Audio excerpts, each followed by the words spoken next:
بالله من الشيطان الرجيم.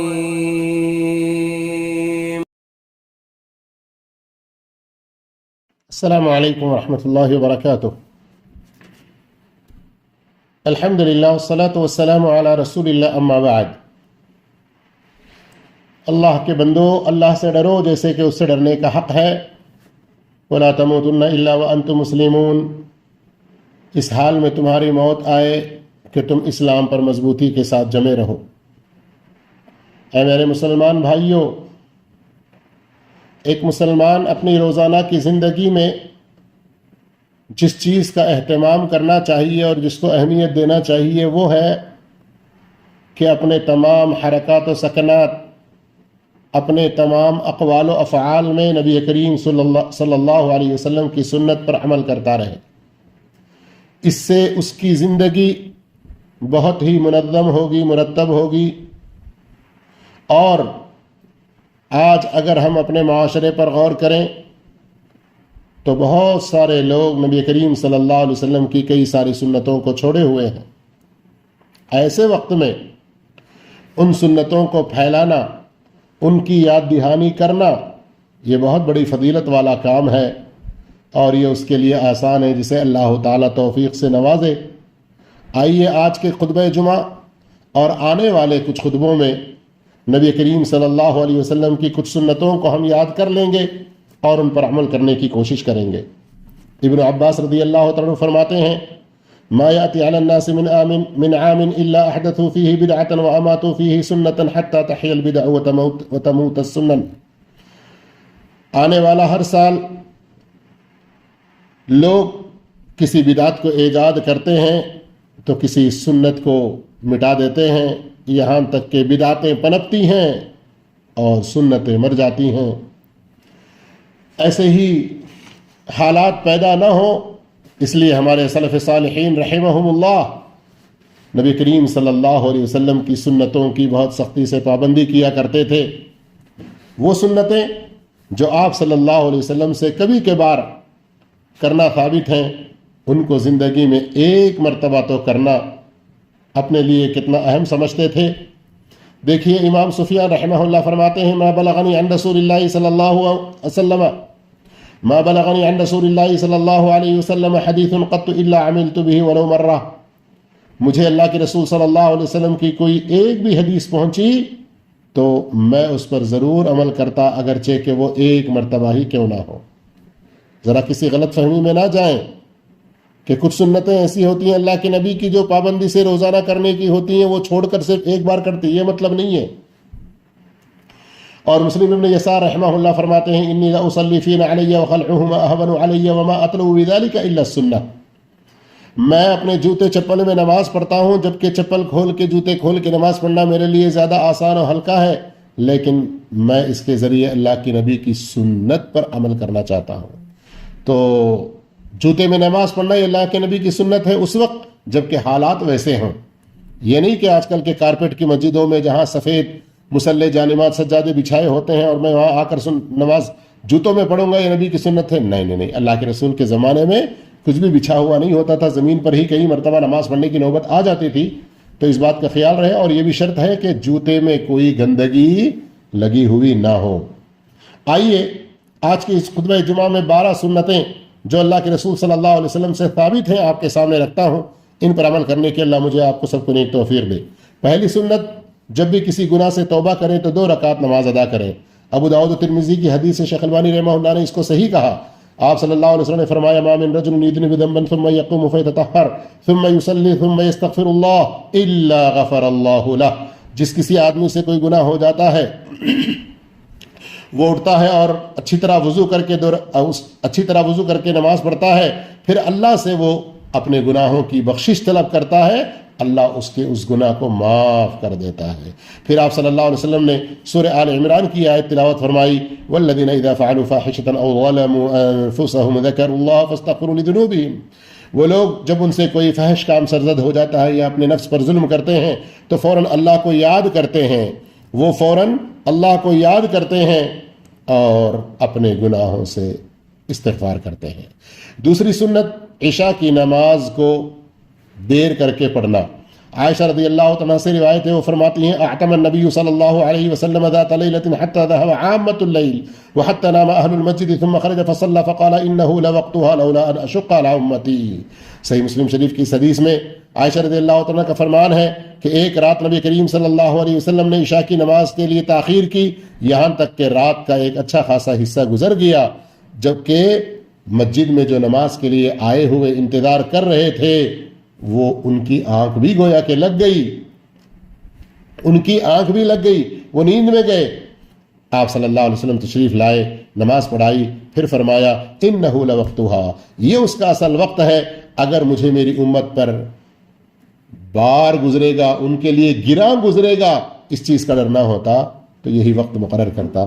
لیکن میرے بھائیوں، اس حدیث کی شرح میں امام ابن عثیمین رحمہ اللہ فرماتے ہیں عشاء کی نماز کو اس کے وقت سے تاخیر کر کے پڑھنا یہی افضل ہے، اور عورتیں جو گھروں میں اپنے کاموں میں مشغول ہوتی ہیں وہ اس کے آخری وقت سے پہلے پڑھ لیں، یہ ان کے لیے افضل ہے۔ اگر کسی جگہ پر کوئی جماعت ہے، ان کے اطراف میں کوئی مسجد نہیں ہے، یا کوئی مسجد والے سب کے سب متفق ہو کر عشاء کو آخری وقت سے پہلے پڑھ لیتے ہیں تو یہ ان کے لیے افضل ہے، بشرطے کہ انہیں مشقت نہ ہو۔ یہاں مشقت کا مفہوم سمجھیے، ہمیں جو دوسری حدیثوں سے سمجھ میں آتا ہے کہ کچھ ایسے مصلی ہوتے ہیں جو دن بھر بڑی محنت کا کام کرتے ہیں، دن بھر میں انہیں ذرا بھی آرام نہیں ہوتا، عشاء پڑھ کے فوراً سونے والے ہوتے ہیں، تو پھر ایسے لوگوں کے لیے اول وقت میں پڑھ لینا کوئی گناہ نہیں ہے، البتہ تاخیر کرنا یہ افضل کہا جا رہا ہے، اور جماعت کو چھوڑ کر اکیلے تاخیر کر کے پڑھنا یہ بھی درست نہیں ہے۔ آگے امام ابن عثیمین رحمہ اللہ فرماتے ہیں امام ابن عثیمین رحمہ اللہ فرماتے ہیں کہ عشاء کی نماز کو تاخیر سے پڑھنے کا مطلب یہ ہے کہ رات کا 1/3 گزرنے کے بعد سے آدھی رات سے پہلے پڑھ لیں۔ آدھی رات گزرنے کے بعد پڑھنے کا انتظار کرنا، دیر کرنا، یہ بالکل حرام ہے، اس لیے کہ عشاء کی نماز کا وقت آدھی رات ہے۔ تیسری سنت، وضو کے بعد 2 رکعت، جسے ہم عام طور پر تحیۃ الوضو کہتے ہیں، یہ وہ سنت ہے جس سے بہت سارے لوگ غافل ہیں۔ عثمان بن عفان رضی اللہ عنہ فرماتے ہیں کہ میں نے رسول اللہ صلی اللہ علیہ وسلم کو ایسے ہی وضو کرتے ہوئے دیکھا جیسے میں نے وضو کیا ہے، پھر اس کے بعد آپ صلی اللہ علیہ وسلم نے فرمایا کہ جو ایسے ہی وضو کرے جیسے میں نے وضو کیا، پھر 2 رکعت نماز پڑھے اور اس نماز میں وہ اپنے خیالات میں کھویا نہ رہے، غفر اللہ لہ ما تقدم من ذنبہ، اس کے بدلے اللہ اس کے پچھلے گناہ معاف کر دے گا۔ صحیح بخاری کی یہ روایت ہے۔ چوتھی سنت، مغرب اور عشاء کے بعد کی سنتیں گھر میں ادا کرنا۔ مسجد میں پڑھنا گناہ نہیں ہے، لیکن گھر میں پڑھنا بہتر ہے۔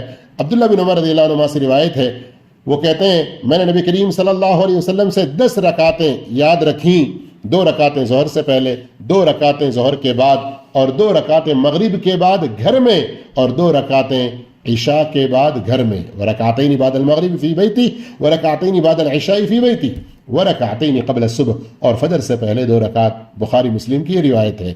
یاد رہے ام حبیبہ رضی اللہ عنہ کی حدیث میں 12 رکعت سنتوں کا ذکر ہے، انہی کو ہم سنت مؤکدہ بھی کہتے ہیں۔ 5ویں سنت، مغرب کی فرض نماز سے پہلے اور اذان کے بعد 2 رکعت کا ادا کرنا۔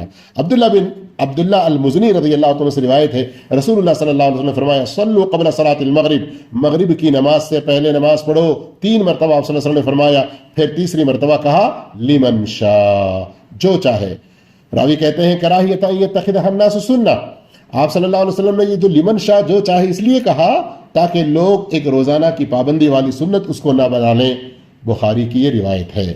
6ٹھی سنت، جو شخص قرض لیا ہے وہ جتنا لیا ہے اس سے زیادہ یا اس سے بہتر واپس کرنا، بشرطے کہ پہلے ہی سے دینے اور لینے والے کے بیچ میں کوئی اتفاق نہ ہو، جیسے کہ آج لوگ سود کے حوالے سے 2%، 3% وغیرہ کے اتفاقات کر لیتے ہیں۔ اللہ تعالیٰ ایسے حرام سے سب کو بچائے۔ ابو ہریرہ رضی اللہ عنہ سے روایت ہے، نبی کریم صلی اللہ علیہ وسلم کے پاس ایک شخص آیا جس نے آپ کو قرض دیا تھا، اور وہ اپنے قرض کا مطالبہ بڑی سختی سے کرنے لگا، یہاں تک کہ صحابہ کو بڑا برا لگا تو وہ اس کو ڈانٹنا چاہتے تھے، لیکن اللہ کے رسول صلی اللہ علیہ وسلم نے صحابہ سے کہا چھوڑ دو اس کو، فإن لصاحب الحق مقال، حق والے کو کچھ کہنے کا بھی حق ہے۔ پھر آپ صلی اللہ علیہ وسلم نے فرمایا اس سے جو اونٹ ہم نے جس عمر کا قرضے میں لیا تھا اسی عمر کا اونٹ اس کو واپس کر دیا جائے۔ صحابہ نے کہا اللہ کے رسول صلی اللہ علیہ وسلم اسی طرح کا تو نہیں ہے، البتہ اس سے افضل اور اس سے بہتر، اس سے بڑی عمر والا ہے۔ آپ صلی اللہ علیہ وسلم نے فرمایا اعطوا فإن خياركم احسنكم قضاء، دے دو تم میں سب سے اچھا آدمی وہ ہے جو قرض واپس کرنے کے موقع پر زیادہ اچھائی کے ساتھ ادا کرے۔ بخاری مسلم کی یہ روایت ہے۔ ساتویں سنت ایک ہی مجلس میں بہت زیادہ استغفار کرتے رہنا۔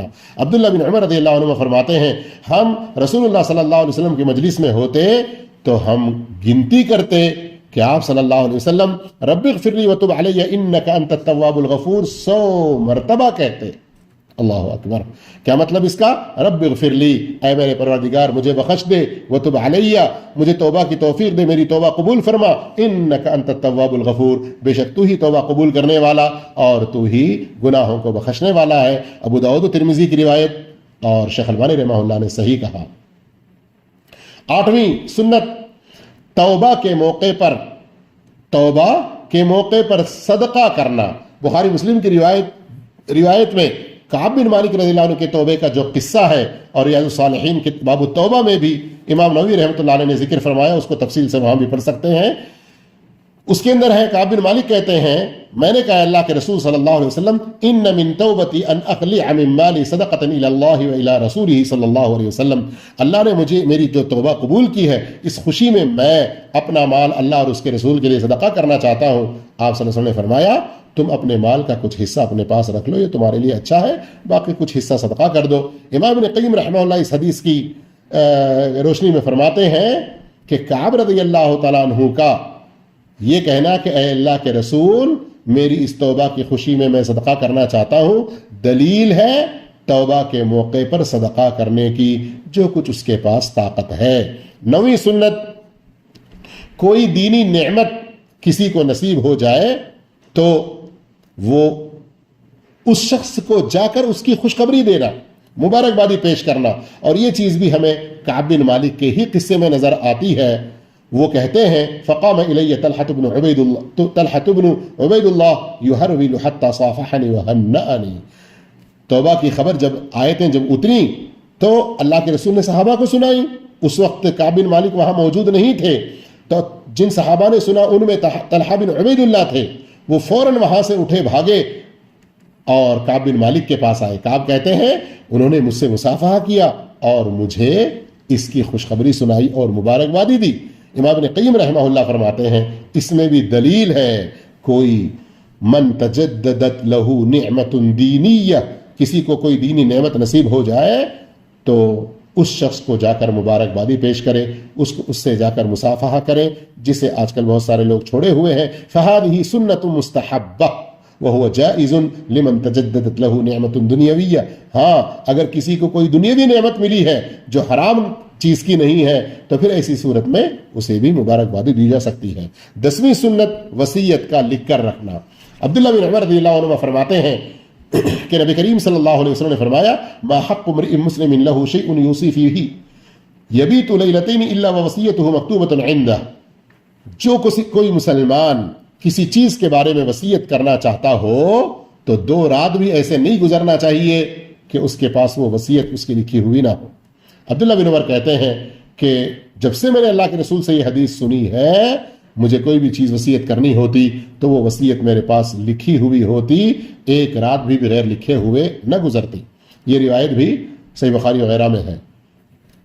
اور 11ویں سنت ہے کھانے کے بعد اور دودھ پینے کے بعد یہ دعا پڑھنا جسے اکثر لوگ بھولے ہوئے ہیں۔ سنن نسائی کی روایت ہے، امام ابن قیم رحمہ اللہ نے اسے حسن کہا ہے۔ اذا اکل احدکم طعاما فلیقل، جب تم میں سے کوئی کھانا کھا لے تو کہے اللہم بارک لنا فی، اے اللہ تو ہمیں اس میں برکت دے، واطعمنا خیرا من، اور اس سے اچھا تو ہمیں کھلا۔